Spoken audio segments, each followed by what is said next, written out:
આપણા શરીરમાં એક એવો સાંધો છે જેના પર આપણું ધ્યાન ભાગ્યે જ જાય છે, પણ જેના વગર આપણું એક ડગલું પણ ચાલવું મુશ્કેલ છે, અને એ છે આપણી ઘૂંટી. વિચારો, ચાલવું, દોડવું, કૂદવું બધું જ તો એના પર નિર્ભર છે. પણ શું થાય જ્યારે આ જ સાંધો જકડાઈ જાય અને આપણી ગતિ પર બ્રેક મારી દે? તો ચાલો આજે આપણે ઘૂંટીની જકડન પાછળના કારણોને સમજીએ અને એમાંથી બહાર આવવાનો રસ્તો પણ શોધીએ. એક સવાલ છે, શું ક્યારેય એવું બન્યું છે કે સવારે પથારીમાંથી ઉઠો અને જેવો પહેલો પગ જમીન પર મૂકો અને ઓહ, એકદમ તીવ્ર દુખાવો થાય? જો જવાબ હા હોય તો સમજી લેજો કે આવું અનુભવનાર તમે એકલા નથી. જમીન પર પગ મૂકતા જ થતો આ દુખાવો એ ઘૂંટીની જકડનનો એકદમ ક્લાસિક સંકેત છે. એ બતાવે છે કે આખી રાતના આરામ પછી સાંધા હજી પૂરી રીતે જાગ્યા નથી. તો આખરે આ ઘૂંટીની જકડણ છે શું? એકદમ સીધા અને સરળ શબ્દોમાં કહીએ તો એવું લાગે જાણે કોઈએ તમારી ઘૂંટીની મૂવમેન્ટ પર તાળું મારી દીધું હોય. એની જે આઝાદી છે હલનચલન કરવાની, એ છીનવાઈ જાય છે. અને જુઓ, આને કોઈ નાની સૂની સમસ્યા સમજવાની ભૂલ ન કરતા. જો આના પર ધ્યાન ન આપવામાં આવે તો એની અસર ધીમે ધીમે ઘૂંટણ, થાપા અને છેક કમર સુધી પહોંચી શકે છે. એટલે કે એક સમસ્યા બીજી અનેક સમસ્યાઓને જન્મ આપી શકે છે. આપણી ઘૂંટીની રચના ખરેખર ખૂબ જ અદ્ભુત છે. એને જરા સમજીએ. એમાં મુખ્યત્વે 3 હાડકાં હોય છે: ટિબિયા, ફિબ્યુલા અને ટાલિસ. આ હાડકાને એકબીજા સાથે મજબૂતીથી બાંધી રાખવા માટે લિગામેન્ટ્સ હોય છે, જે એકદમ મજબૂત દોરડા જેવું કામ કરે છે. અને આ બધાની વચ્ચે હોય છે એક જાદુઈ પ્રવાહી, જેને કહેવાય છે સિનોવિયલ ફ્લુઇડ. સમજી લો કે આ આપણા સાંધાનું એન્જિન ઓઇલ છે, જે એને એકદમ સ્મૂધલી, ઘર્ષણ વગર કામ કરવામાં મદદ કરે છે. પણ સવાલ એ થાય કે આ બધું થાય છે શા માટે? આપણી એકદમ પરફેક્ટ કામ કરતી ઘૂંટી અચાનક કેમ જકડાઈ જાય છે? ચાલો હવે એના મૂળ કારણો સુધી પહોંચવાનો પ્રયત્ન કરીએ. આપણે એને મુખ્યત્વે 2 ભાગમાં વહેંચી શકીએ છીએ. જુઓ, આ જકડન પાછળ મુખ્યત્વે 2 મોટા ગુનેગાર હોય છે. પહેલું કારણ છે ઈજા, જેમ કે પગમાં મચકોડ આવી જાય, કોઈ ફ્રેક્ચર થાય કે પછી કોઈ સર્જરી કરાવવી પડે. અને બીજું કારણ છે અમુક મેડિકલ કન્ડિશન્સ, જેવી કે આર્થરાઇટિસ એટલે કે સંધિવા અથવા ગાઉટ. આ બીમારીઓ સાંધાને અંદરથી નબળો પાડે છે. કારણ ભલે ગમે તે હોય, પરિણામ તો એક જ આવે છે: આપણી ગતિ પર બ્રેક લાગી જાય છે. પણ વાત અહીંયા જ પૂરી નથી થતી. ક્યારેક ગુનેગાર કોઈ ઈજા કે બીમારી નહીં, પણ આપણી પોતાની લાઇફસ્ટાઇલ હોય છે. આખો દિવસ ખુરશી પર બેસી રહેવું એટલે કે બેઠાડું જીવનશૈલી, કસરતનો અભાવ, અથવા તો એવા પગરખાં પહેરવા જે સ્ટાઇલિશ તો હોય પણ પગને સપોર્ટ ના આપે. આ બધી આદતો પણ ધીમે ધીમે આપણી ઘૂંટીની લવચિકતાને ચોરી લે છે. સારું, આપણું શરીર છે ને, એ બહુ હોશિયાર છે. જ્યારે પણ અંદર કંઈ ગડબડ થાય છે ત્યારે એ આપણને સિગ્નલ મોકલે છે, સંકેતો આપે છે. આપણે બસ એ સંકેતોને ઓળખવાની અને સાંભળવાની જરૂર છે. તો ચાલો એવા લક્ષણોને ઓળખીએ જે આપણને કહી રહ્યા છે કે ઘૂંટીમાં કંઈક બરાબર નથી. આ લક્ષણો આપણી રોજિંદી જિંદગીને કેવી રીતે અસર કરે છે? જેમ કે શું પગના પંજાને સરળતાથી ઉપર નીચે કે ગોળ ફેરવવામાં તકલીફ પડે છે? શું સીડી ચડતી વખતે કે ઉભળક બેસતી વખતે એવું લાગે છે કે ઘૂંટી સાથ નથી આપતી? ચાલતી વખતે લંગડાવવું પડે છે? અને ખાસ કરીને સવારનો પીળો દુખાવો, એ તો સૌથી મોટો રેડ ફ્લેગ છે, જેને ક્યારેય નજરઅંદાજ ન કરવો જોઈએ.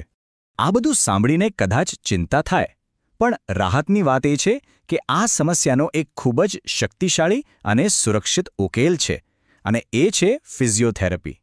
આ કોઈ દવા કે ઓપરેશન નથી, પણ કસરતો અને યોગ્ય સારવાર દ્વારા સાંધાને ફરીથી જીવંત કરવાની એક વૈજ્ઞાનિક પદ્ધતિ છે. રિકવરીની આખી જે જર્ની છે ને, એને આપણે 3 સિમ્પલ સ્ટેપ્સમાં સમજી શકીએ. પહેલું પગલું છે દુખાવો અને સોજા પર કાબૂ મેળવવાનો. બીજું પગલું છે સાંધાની જે ગતિ ખોવાઈ ગઈ છે એને પાછી મેળવવાનું. અને ત્રીજું અને છેલ્લું પગલું છે એને એટલો મજબૂત બનાવવાનો કે ભવિષ્યમાં આ સમસ્યા પાછી ડોક્યું પણ ન કરે. તો સૌથી પહેલાં ફેઝ 1. અહીં આપણું મુખ્ય હેતુ છે દુખાવા અને સોજાને તાત્કાલિક શાંત પાડવાનો. જો ઈજા તાજી હોય અને સોજો દેખાઈ રહ્યો હોય તો તરત જ એક ગોલ્ડન રૂલ અપનાવવો જોઈએ, જેને કહેવાય છે PRICE પ્રોટોકોલ. આ PRICને યાદ રાખવું બહુ સહેલું છે. P એટલે પ્રોટેક્શન, એટલે કે કોઈ બ્રેસ પહેરીને સાંધાને સુરક્ષિત કરો. R એટલે રેસ્ટ, એટલે કે એને પૂરો આરામ આપો. I એટલે આઈસ, બરફનો શેક કરવાથી સોજો ઓછો થશે. C એટલે કમ્પ્રેશન, એટલે કે ક્રેપ બેન્ડેજ જેવો પાટો બાંધીને હળવું દબાણ આપો. અને E એટલે એલિવેશન, એટલે કે પગને હૃદયના લેવલ કરતાં ઊંચો રાખો. ઓકે, તો એકવાર દુખાવો અને સોજો કાબૂમાં આવી જાય પછી આવે છે ફેઝ 2. હવે આપણું અસલી મિશન શરૂ થાય છે, જકડાઈ ગયેલા સાંધાના તાળા ખોલવાનું. આ સ્ટેજમાં મેન્યુઅલ થેરાપી અને સ્ટ્રેચિંગ જેવી ટેકનિક્સ દ્વારા ઘૂંટીની જે કુદરતી ગતિ છે એને પાછી લાવવામાં આવે છે. અને આના માટે કોઈ મોટા જિમમાં જવાની કે મોંઘા સાધનો લાવવાની જરૂર નથી. ઘરમાં પડેલું એક સામાન્ય ટુવાલ પણ ચમત્કાર કરી શકે છે. ટુવાલ સ્ટ્રેચ એક એવી જ જાદુઈ કસરત છે જે ઘરે બેઠા આરામથી કરી શકાય છે અને ઘૂંટીની લવચિકતા પાછી મેળવી શકાય છે. ચાલો જોઈએ આને કેવી રીતે કરવાની છે. સૌથી પહેલાં આરામથી જમીન પર બેસી જાઓ અને પગને સીધો રાખો. હવે એક ટુવાલ લઈને એને પંજાના નીચેના ભાગમાં વીંટાળો અને ધીમે ધીમે એને પોતાની તરફ ખેંચો. તમને પિંડીના ભાગમાં એક સરસ મજાનું ખેંચાણ અનુભવાશે. બસ એ પોઝિશનમાં 20થી 30 સેકન્ડ સુધી રોકાઈ રહો. આટલી સરળ ક્રિયાથી જકડાયેલા સ્નાયુઓ ખુલવા લાગશે. હવે આવે છે સૌથી અગત્યનો તબક્કો, ફેઝ 3. અહીં આપણે ભવિષ્યનું વિચારીશું. એટલે કે એકવાર ઘૂંટીની ગતિ પાછી આવી જાય પછી એને એટલી મજબૂત બનાવવાની છે અને એમાં એટલી સ્થિરતા લાવવાની છે કે આ તકલીફ ફરીથી થાય જ નહીં. આ એક પ્રકારનું સુરક્ષા કવચ બનાવવાનું કામ છે. આ તબક્કામાં અમુક બહુ જ અસરકારક કસરતો છે, જેમ કે કાફ રેઝ, જેમાં આપણે પંજા પર ઊંચા થઈએ છીએ. આનાથી પિંડીના સ્નાયુઓ મજબૂત થાય છે. પછી છે સિંગલ લેગ સ્ટેન્સ, એટલે કે એક પગ પર ઊભા રહેવાની પ્રેક્ટિસ. આનાથી આપણું બેલેન્સ સુધરે છે. અને થેરાબેન્ડ જેવા રેઝિસ્ટન્સ બેન્ડનો ઉપયોગ કરીને ઘૂંટીને ચારે દિશામાંથી મજબૂત બનાવી શકાય છે, જે તેને ભવિષ્ય માટે ઇન્જરી પ્રૂફ બનાવે છે. એક વાત ખાસ યાદ રાખવા જેવી છે, ફિઝિયોથેરાપી સફરનો અંત નથી, એ તો શરૂઆત છે. સાચું સ્વાસ્થ્ય અને સાચી રિકવરી તો ક્લિનિકની બહાર આપણી રોજિંદી જિંદગીમાં અને આપણી આદતોમાં છુપાયેલી છે. દિનચર્યામાં કરેલા નાના નાના ફેરફારો ઘૂંટી માટે મોટું વરદાન સાબિત થઈ શકે છે. તો લાંબા ગાળા માટે ઘૂંટીને સ્વસ્થ રાખવા શું કરવું? બસ આ અમુક નાની નાની વાતોનું ધ્યાન રાખવાનું છે. કસરતો નિયમિતપણે કરો, આરામદાયક અને સપોર્ટવાળા પગરખાં પહેરો, વજનને કાબૂમાં રાખો અને પુષ્કળ પાણી પીઓ. અને હા, જો જકડન જૂની હોય તો ગરમ પાણીનો શેક ખૂબ રાહત આપી શકે છે. આ બધી નાની નાની બાબતો જ લાંબે ગાળે મોટો ફરક લાવે છે.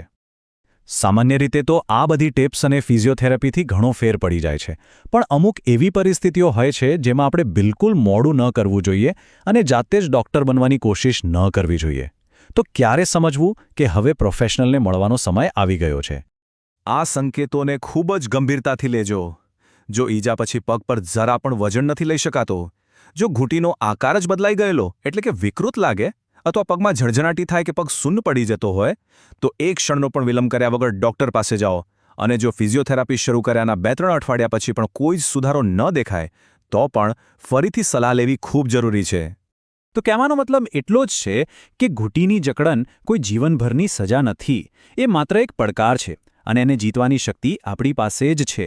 યોગ્ય જ્ઞાન, સાચી સારવાર અને થોડી મહેનતથી આપણે આપણી ગતિ પાછી મેળવી શકીએ છીએ.